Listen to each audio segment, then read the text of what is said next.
मैं आज आपके लिए एक नया कहानी लेके आई हूँ जो है किसान और परमात्मा की।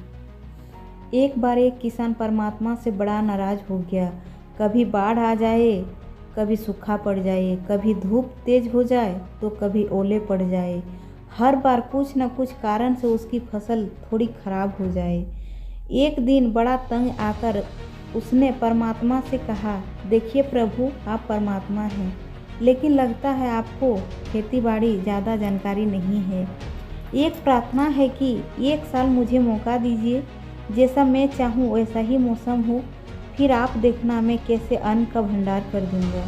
परमात्मा मुस्कुराए और कहा, ठीक है, जैसा तुम कहोगे वैसा ही मौसम दूँगा, मैं दखल नहीं करूँगा। किसान ने गेहूँ की फसल बोई। जब धूप चाहिए तब धूप मिली, जब पानी तब पानी, तेज धूप, ओले, बाढ़, आंधी तो उसने आने नहीं दी। समय के साथ फसल बढ़ी और किसान की खुशी भी, क्योंकि ऐसी फसल तो आज तक नहीं हुई थी। किसान ने मन ही मन सोचा, अब पता चलेगा परमात्मा को, क्योंकि ऐसे फसल कभी हुआ नहीं था। बेकार ही हम सब किसानों को परेशान इतना। किसान ने मन ही मन सोचा, अब पता चलेगा परमात्मा को कि फसल कैसे करते हैं। बेकार ही इतने वर्ष हम सब किसानों को परेशान करते रहें। फसल काटने का समय भी आया। किसान बड़े गर्व के साथ फसल काटने गया, लेकिन जैसे ही फसल काटने लगा, एकदम से छाती पर हाथ रख कर बैठ गया।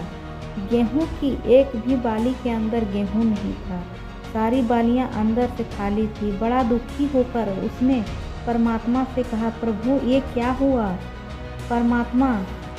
तब परमात्मा बोले, ये तो होना ही था।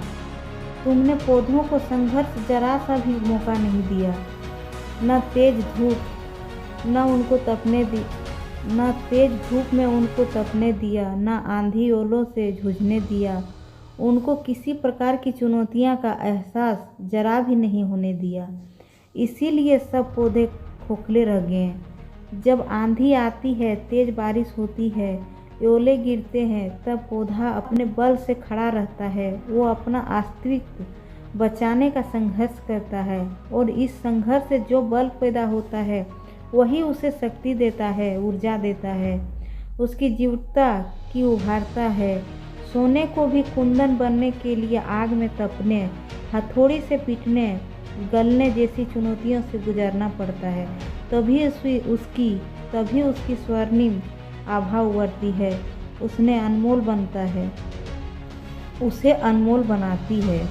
उसी तरह जिंदगी में भी अगर संघर्ष ना हो तो, चुनौती ना हो तो आदमी खोखला ही रह जाता है, उसके अंदर कोई गुण नहीं आ पाता। ये